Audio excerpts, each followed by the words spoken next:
Usually they say that the last speaker for the day is always, it's very difficult to attend the last session, but be rest assured the next speaker will definitely keep you entertained and make sure that all the sleep and all the laziness that's come is all going to go away. Our next speaker, Mr. Gaurav Mashruwala, who's a financial planning expert. Apart from his practice, he writes columns in various English, Hindi and Gujarati publications and appears on TV channels. He is also visiting faculty at management institutes, lecturing on matters of personal finance. After over 2 decades of professional experience, he has realized that money alone is not a solution to most financial problems.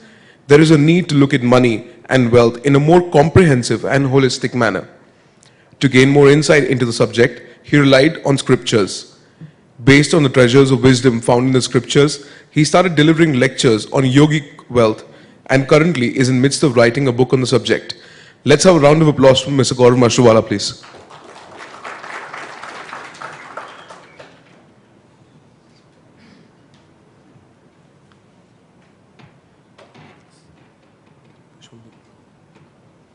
Just fine.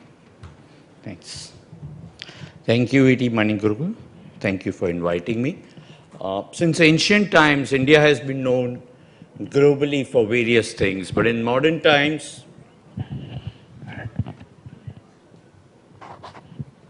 if it's known for one thing, it's IT. And Bangalore undoubtedly is the IT capital of India. And thank you, Bangalore City, for making each and every Indian proud of it. Thanks a lot. I'm very honored to be here. Coming to my topic on taking charge of your financial life, just wanted to check with the audience and seriously, how many of you are in the audience want to make a lot of money in life? Put your hands up. Thanks. I'm just relieved that I'm at the right place. Also, I'm relieved that audience is awake. So many times I have to ask them to put both the hands up, and sometimes I even ask them to stand up. Coming ahead, why do you all want to make a lot of money? Okay, so what does that mean to you? Somebody said goals here. What are those goals? Like, so how much do you need for that? How many people in audience have written down the list of financial goals, the list of responsibilities and dreams for which they want to save and invest money? 1, 2, 3, 4, 5, 6, 7. Good number of audience, which means at least 8 to 10% of audience members have done that. What about balance 90%? How many of you in the audience know that you need to have financial goals written down and then to make any financial journey to embark upon? How many of you have heard of word financial goals before? I guess everybody. And we still don't do it. Today morning when I had to come to Bangalore, I left my house early and I took a taxi, and the taxi wala asked me, "Saab kahan jana hai?" I said, "Airport le lo." Now, people who are aware of Mumbai, now Mumbai has 2 airports. There is T2, which is an international airport, and there is one domestic airport. I said, "Boss, kahin bhi le lo." He actually turned around and I was joking and I kept my face straight, and he said, "Saab, no, seriously, kahan jana hai?" I said, "Kahin, kaun sa bhi airport le lo." And he was looking like, is this guy mad? Early in the morning, what's happening? But you know something? All of us who have not written down financial goals are like that. We sit in a taxi and then, we don't know where we want to go. So when taxi wala asked us, we said, "Pata nahi." And you know what he said? He said, "Saab, tab to main aapko internationally le jaunga kyunki wahan pe mujhe zyada bhada milega." People who don't work for their goals works for somebody else's goals. All of you in the audience should write this down. If you don't work for your financial goals, you're working for somebody else's financial goals. If you're a salaried, you're working for your boss's or your corporate's goal. If you're a business person, you're probably working for your client's goals. If you are an investor, you're working for the agent or the distributor whose goal is to earn more commission, because then he's going to sell you a product where he's going to make more money. And that's what happens because we have not articulated our financial goals. And you know why we have not articulated our financial goals? It's because our mind creates havoc. In real life, when we have our clients coming and sitting and, we say that, why don't you make a list of financial goals? And invariably we hear, अभी investment चालू कर देते हैं, goals के बारे में बाद में सोचेंगे. Or we have people who will say that, let me start earning properly, let me start in a big way, or let me understand thoroughly. या गौरव, ये साल तो vacation करके आता हूँ, बाद में goal कर. It doesn't work like that. Our mind doesn't let us define our financial goals. It just keeps creating hurdle. When it comes to wealth creation, people say there is problem in mind. The problem is not in the mind is the problem. It jumps here and there. All sorts of things happen. Believe me, money has no emotions, but money creates all possible emotions. And why does that happen? Let's look at it. As human beings, for our basic needs of food and water, we require money because we need to purchase from outside. We have to pay for it directly or indirectly. And hence, for the first physiological needs, we do require money. For the second stage of human beings, which is security, which is clothing, shelter, also we require money. Perfectly fine. I mean, if we are not human beings, for animals and others, it just comes naturally. They don't need money. As far as human beings are concerned, the first two stages are fulfilled with the help of money. The third stage is love and belongingness. The fourth stage is self-esteem, self-respect. And the fifth stage is self-actualization. Now, this third, fourth, and fifth stage cannot be fulfilled with money. Unfortunately, because our mind has got used to fulfilling the first two stages with money, we feel that our third, fourth, and fifth stage will also be fulfilled with money. And hence, we have this fear of not having money. Understandable as far as first two stages are concerned. But beyond that, how many people in the audience are sure that they don't have money to eat food today evening? How many of you are sure that they don't have money to eat food tomorrow morning? Anybody for 1 month? We still have fear. And the moment there is fear of money, the next thing we have is insecurity. When so many times people come and tell me at what amount of money I can retire, and I said, you can never retire. Because if you are seeking a security in a number, and ask any of financial planner or anybody, the retirement planning, the retirement corpus number is full of assumptions.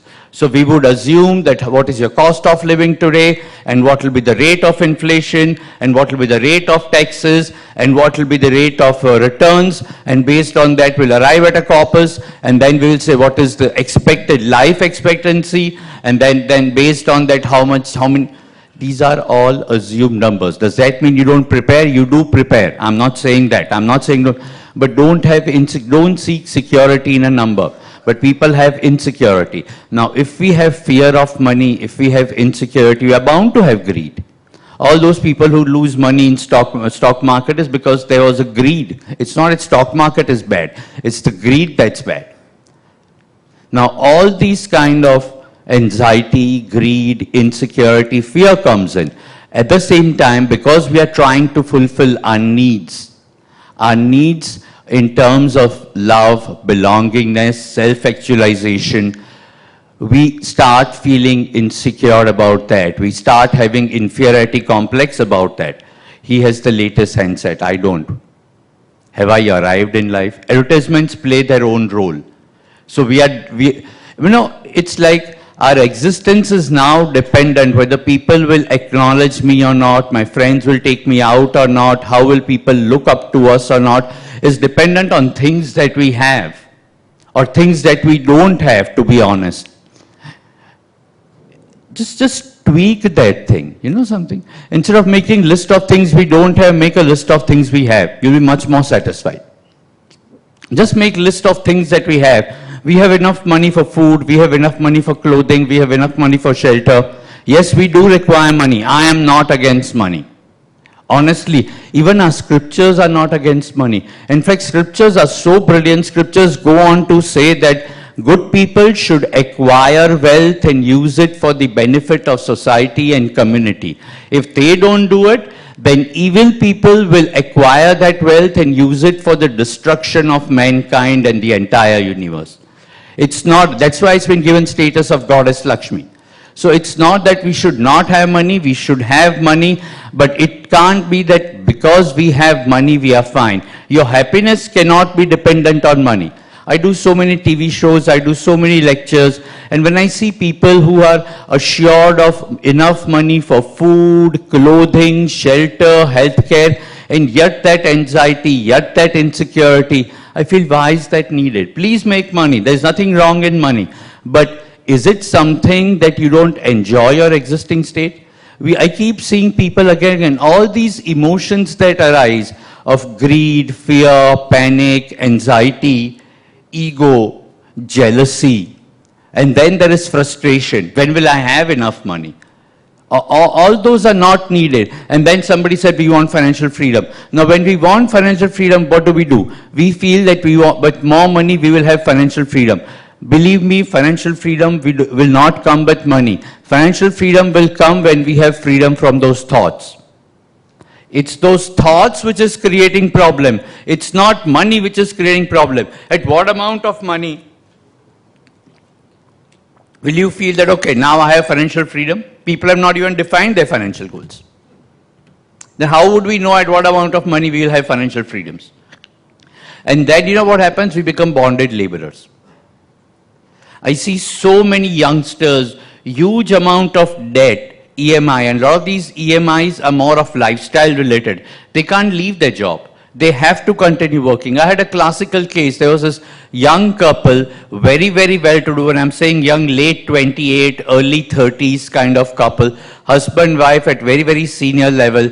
They got married, they took a loan, bought a house, brilliant, and then they took extra loan to do the interiors, and then they went a step ahead and they bought a car, and then they went to foreign trip and a lot of that on borrowed money, and then husband was transferred to other city.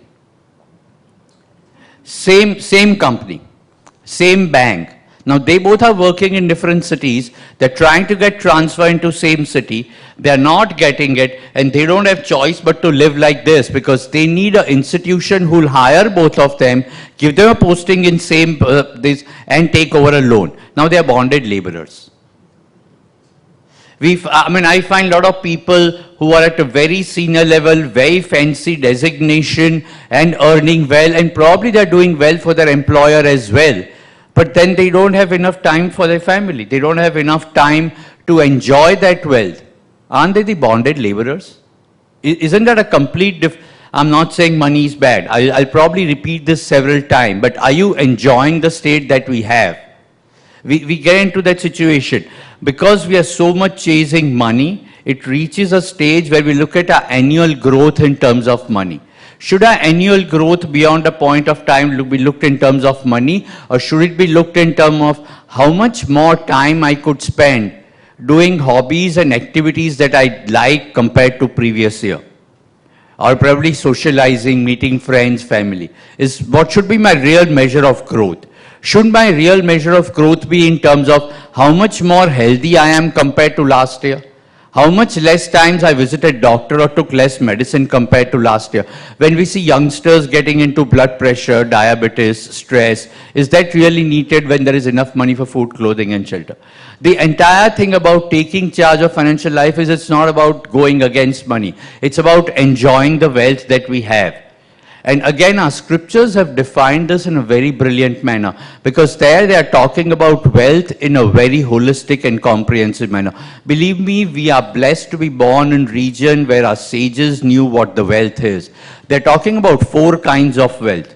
And you may want to note these down. The 4 kinds of wealth they are talking about is, first is physical wealth, our health.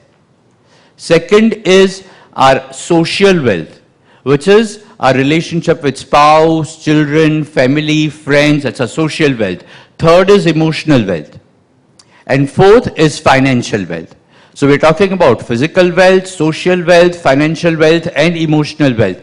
Out of these four wealth, if any one wealth is in a mess, will you be able to enjoy other three? There was this brilliant advertisement that I saw in Bangalore newspaper today morning. Very nice. It said that 50 lakh rupees guaranteed salary, along with that diabetes, stress, and hypertension free. And next to it, there was one more ad, probably from a competitor. And the competitor said that 75 lakhs of guaranteed salary, diabetes, stress, hypertension, and divorce counseling free. And then after on TV, there was a breaking news. And Lord Yum upstairs, he was getting restless, saying that, these people on earth are taking away my market. So Lord Yum made a breaking news, saying that 1 crore salary guaranteed, along with that diabetes, stress, hypertension, divorce counseling, and free pickup service from planet Earth. Do we need that? What are we doing? Why are we doing this? Please enjoy wealth. Please enjoy the wealth that has been created. Scriptures talk about these things. Scriptures talk about earning wealth in a pious manner. It's scriptures which have spoken about wealth earning in two ways, pious and impious, and which is brilliant. Pious wealth is wealth earned morally right, not necessarily legally right. So in many countries, it could be that a casino could be a legal way of doing it. But morally, if it's disturbing you, that's not going to give you peace of mind. Somebody who's a butcher, legally right, but he's seeing flesh, blood every day, will not be at peace. And there are many such instances. Those are all impious wealth, or wealth earned in a manipulative manner. So assume there is a school teacher and he threatens a student by saying that if you don't take my tuitions, you will fail. That's unethical. If a doctor who can cure a patient with the help of medicine performs surgery, that's not morally right. If a lawyer keeps deferring a case because he can earn an adjournment, that's not helping you. Earn pious wealth. Earn wealth in a manner not by succumbing to anybody. It's a couple of these points that we read, they are so brilliant that wealth in such comprehensive manner, wealth in such a simple manner that we can relate to is only what our scriptures talk about. We talk about that India is very low on financial literacy. The fact is that we don't look upon our scriptures how they have taught us about wealth. It's just that all these things are so very well narrated. Bhagavad Gita, and I'm just going to refer to a few of those, and I'm not saying other scriptures don't have it, it's just that I could read Bhagavad Gita, or that does not mean Bible or Quran does not have it. Equal respect, and someday I would want to quote examples from that as well.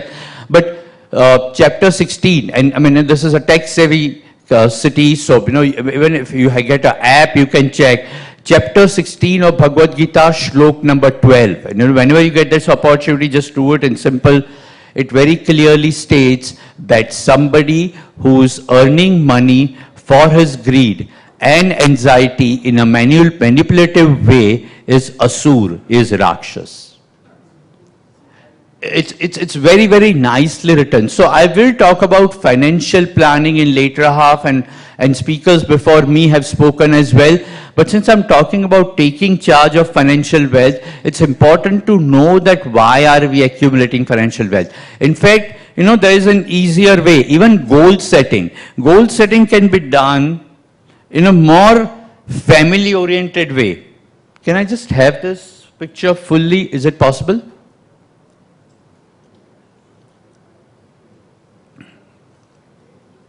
It's not there? This one. Okay, so leave it. I'll tell you what I'm talking about. What you do is, when you go home today, please take a family, this one. I mean, leave aside if you can't read what I have written on that. Yeah, this is fine, brilliant. Just decide your financial goals with family today. It's going to be a brilliant experience. If you want, take a selfie. Please take photograph of this if you want to. In fact, if anybody was to write to me, send me a photograph and put your goals on next to it. Send it to me by email and my office will convert and send it back to you. Only thing is just do it within next 3-4 days, and then I'm traveling a lot. But send it to me. It's perfectly fine. Only thing, this is the only thing that I'll do, because I made this announcement in Chennai and somebody sent me a 3-page letter saying that now you make my entire financial plan. And I'll not be able to do that, please. हाँ sir, वो गुजराती में कहावत है कि पहले आंगड़ी आपी तो आपको हाथ नहीं पकड़ी ले, you know, it's like so हम गुज्जू भाई ऐसे ही करते, सब पैसा मिलता है तो खुद भी करते. Yeah, and all of you are allowed to laugh. Or people who don't smile and laugh, please do that. I mean, yeah, I mean, it doesn't. We are not going to charge you extra for laughing, or neither we are going to take back that cup of coffee or whatever. Do this. Take a family photograph, and which means you're going to involve your entire family into the activity, and then just next to it, put all the goals that you all want to achieve. And just keep it in front of your eyes and keep looking at it. Believe me, the commitment level of family will be very, very high. It's a joint activity that we are doing. Your entire families, and then you start investing money. Believe me, you'll love it. Trust me, thereafter, the family's commitment that's going to be there on entire saving and investment is going to be much, much more. In fact, do one more step. After that, start naming your investments. So for example, if family decided that next year they want to go to Singapore for a vacation, and if you want to start a recurring deposit, and don't call it a recurring deposit, call it Singapore vacation deposit. Start naming it and see the family's commitment that comes in. It'll be a complete different situation. Every member of family would want to participate in it. Do financial planning more as a family activity, as a fun activity, something that you enjoy, because it's for everybody. It's not just for one person or two persons. If there is some SIP that you're doing in an equity fund, it could be anyone. Since Birla is the sponsor, I'll name Birla scheme. Birla is this frontline equity fund, and I'm just giving that name. It could be anything else. If it's like Birla Sun Life Equity Fund, you're doing it. If you're doing an SIP to achieve your daughter's higher education, say after a decade or something, instead of calling it Birla Sun Life Frontline Equity Fund, you probably can say, if your daughter's name is Shama, you can say that Shama Higher Education Equity Fund. Believe me, the commitment of family will be much, much more. Your mind will start thinking in those terms. We have, in my office, when clients come to us, real life clients, we actually start naming it. And you know what happens? The entire situation changes. And I'll tell you how it changes. Imagine if you have started investing in an equity fund and you made that investment for about 3 to 4 years. And thereafter, the fund started performing well. The equity market started doing well. Returns are really good. How many of you all will think of using part of the money and taking a foreign vacation? Many. Now assume that you have given that scheme a name, that this is Shama Higher Education Fund, and you require that money after a decade. After 4 years, the stock market has gone up. How many of you all will take money out and go on foreign vacation? No one. See how the entire situation changes? It's just that you have named that investment. I'm not talking about anything magic. I'm not talking about something here which is not doable. I don't want to do that. I don't want to talk numbers. I don't want, because my earlier speakers have done wonderful job. In fact, I am the last best man, the tail ender. The benefit of being tail ender is you don't have to speak more and you still get to hit a winning shot. Sir, please clap. I won't take away coffee. But that's what it is. Please enjoy, make this a family activity. Go on a financial date. Me and my wife go on financial date. We've been married for 23 years now. Every quarter we go out, we sit or at home or whatever. Now my daughter is 13 years old, we involve her and we kind of take stock of all the mutual funds, bank accounts, have we updated, our contact details, KYC. We do all those activities. We decide our budget. We talk about it, are we overspending, are we underspending? Can we spend more? Can we tweak it? Was there some vacation which was not planned, but now that we have 5 days of Ganpati holiday declared thanks to a political party, can we just take one extra vacation? I mean, we do all these activities, but go on that. It's going to be fun. Go on financial date. And it could be after 25 years of marriage as well. In fact, after 5 years of marriage, if you're not going on date with your spouse, use this as an excuse to go on date. But do those activities. Enjoy wealth. Enjoy wealth in a pious manner. Enjoy wealth that gives you bliss. Wealth cannot give anxiety. It should not. If your money is giving you anxiety, there is somewhere wrong something. You're probably not looking at that money more from enjoying perspective. It's either being used more as an object or for requirement or to satisfy some greed, some anxiety, some latent desire. And that's not going to solve your problem. In fact, you know something? All financial plans are spending plans. Why do we earn money? Brilliant. Why do we take a loan? To spend. Why do we invest to spend at later date or pass it on to next generation who will spend? So eventually all financial plans are spending plans. Now you know here scripture plays such a brilliant role. Any spending is governed by, you know, they call Kam, Krodh, Moh, Lobh. Any of the spendings are insecurity, fear, greed, anxiety. It's eventually that. So it's perfectly fine, but even in that spending, we are not enjoying. So, you know, it's perfectly all right if you like to own a Mercedes. If you can afford, go ahead and pick up a Mercedes. If you like model E220, well, that's the only model number that I know.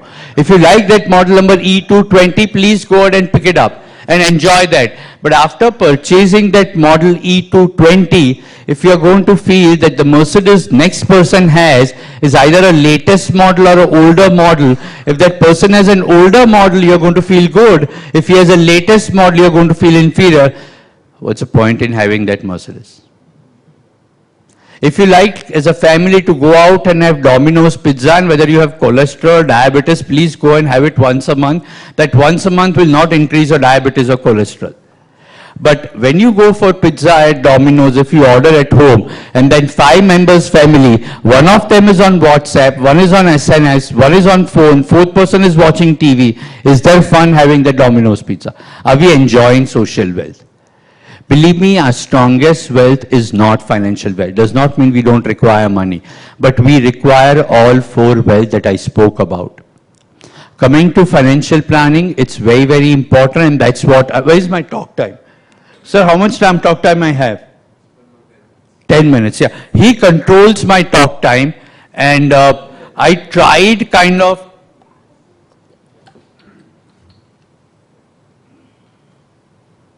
buying more recharge vouchers or whatever, you know. So I said, I'll give you a tea or I'll give you a coffee. I tried to bribe him a lot, doesn't work. So 10 minutes is what I have to speak, and that's what I'll surely end within 10 minutes, don't worry. So when it comes to, and in between I will kind of give examples of few things that scriptures talk about and how it comes to, even when it comes to financial planning. So when it comes to spending, scriptures talk about spending it in a very nice manner. 3 ways to kind of let money go. The cash outflow, more from spending is what I'm looking at, more from outflow. 3 ways. One is when you're spending, spend it like a child. Child sitting in mother's lap, eating banana, does not share with mother. Selfish to that extent. When you're spending on your own self, when your family, friends, when you're spending on your near ones, spend it in a selfish manner. Spend it for yourself. Perfectly fine. The second is giving it to society and community. When you want to give it to society and community, be like a youth. Just completely carefree. Don't think about anything what's going to happen tomorrow. Youth is carefree, and that's where you give it back to society and community. And when it comes to savings and investments, be like a matured elderly person. Elders are mature. They are sincere. They are serious. They are worried, they are concerned, and that's how the wealth should be utilized. And that's how when you decide on financial goals, think of it. Spending, taking care of society and community. Please part with your money, decide a small percentage, small amount of money that you would want to share it with society and community. We owe it to them. Today, all of us are earning because there is society and community. Somebody is doing a job. Imagine if that person was in jungle, he'll not have that company to hire. Somebody who's in business, if he's in jungle, he'll not have any customers coming there. So we are getting a lot of things from society and community. You may decide a very minuscule percentage, very, very minuscule. You couldn't say 0.1% of my wealth every year I'll share to society and community.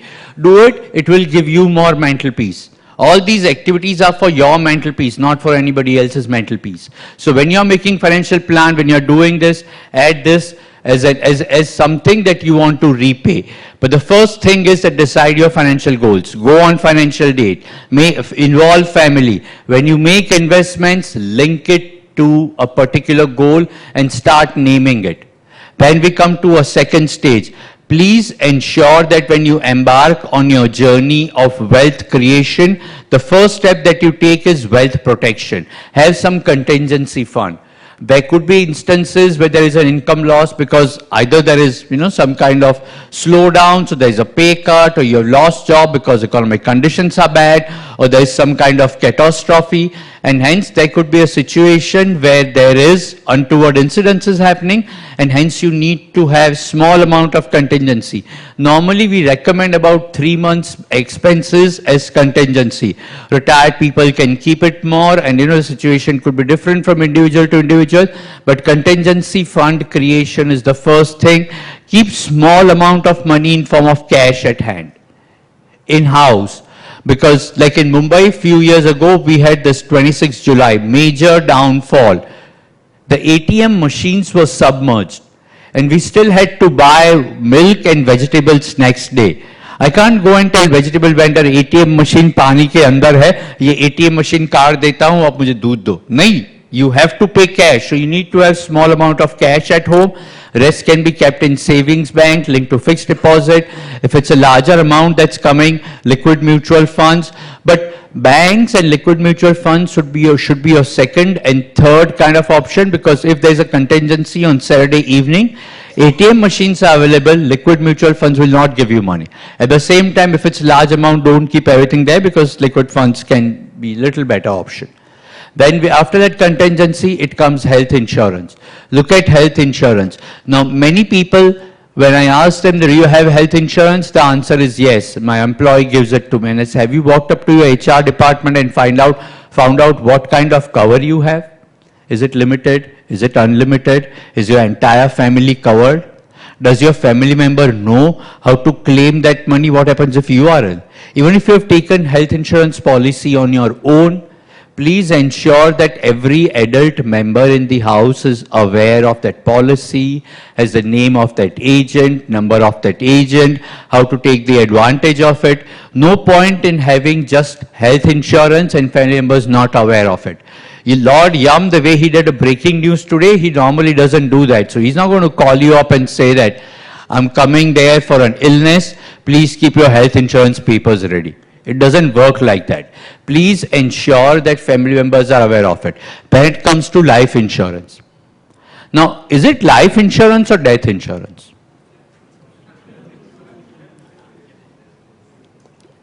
It's actually death insurance, but it's called life insurance. Imagine if standing here on a podium, I was to say, all of you all please go home today and tomorrow buy death insurance from Death Insurance Corporation of India Limited.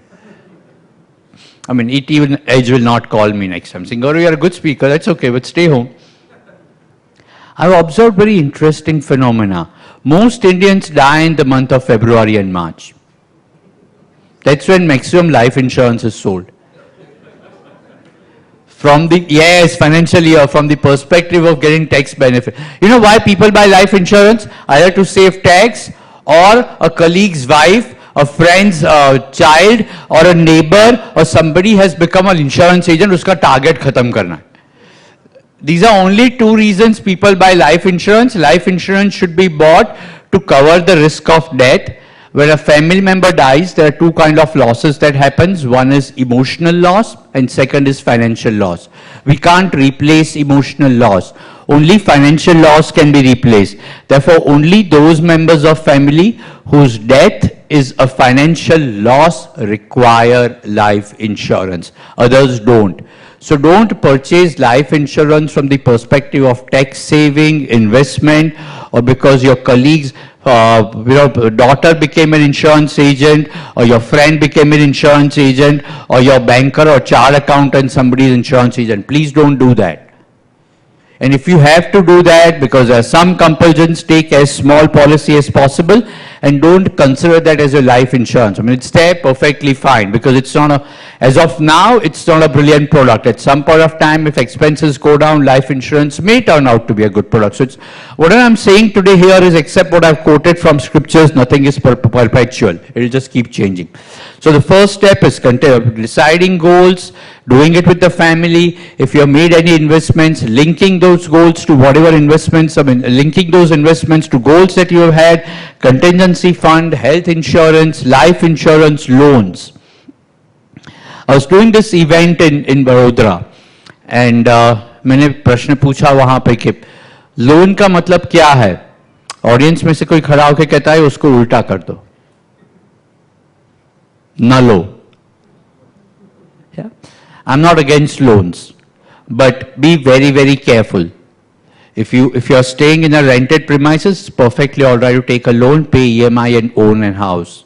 If there's some member in the family who is critically ill, we can't say 2 साल के लिए रुक जाओ, SIP करेंगे, फिर treatment करेंगे.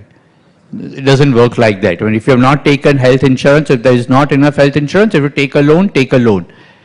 But please get out of loan as soon as possible. That's not something, there was this brilliant TV show that was going on. There was this anchor who was interviewing a devil. And anchor ने devil से पूछा कि आपने सबसे dangerous, सबसे cruel काम, सबसे घातकी कार्य क्या किया है? And the devil says, that's my work. That's what I keep doing all the time. And I create orphans, young widows, epidemics. And the anchor says, no, I mean, TV show going on. Say something which is like shivering. I mean, what have you done? And he's saying World War and Holocaust and dictators and cruelty. That's what I do. I'm a devil. He's saying, no, something that you're proud of as a devil. It's a feather in your cap. I'm a devil. This is what I've done. This is what I've achieved. And devil thinks for some time and then he says, smile, twinkle in devil's eye and say, I invented credit cards.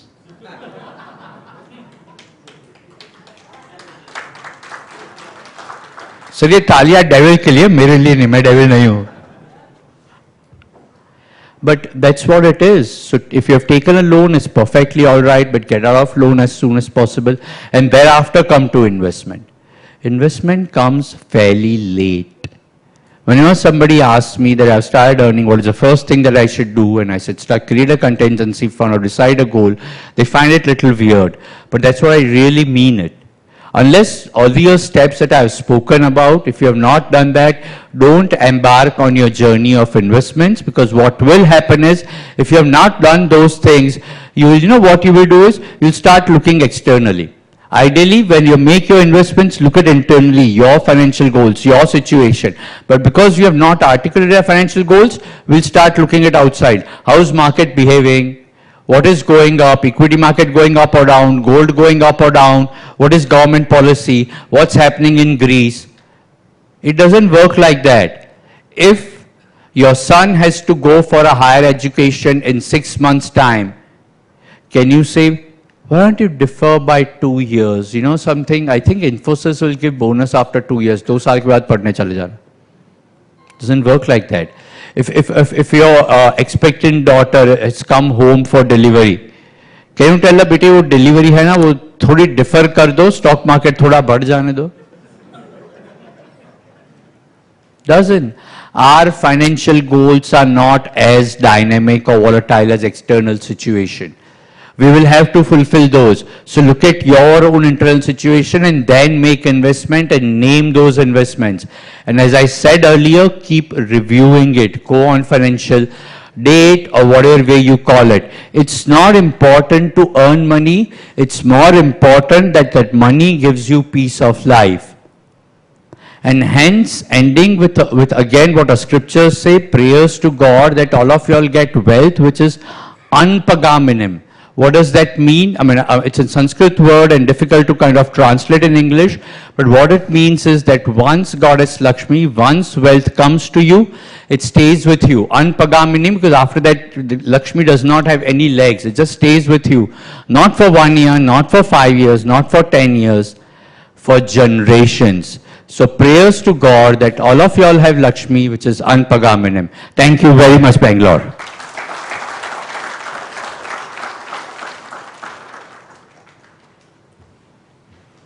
Thank you so much, sir. You now give me a second opportunity to be able to give you a countdown on the time. You always just stick to it. May I request Mr. Dharmesh to please come on stage and present Mr. Mashruwala with token of appreciation, please?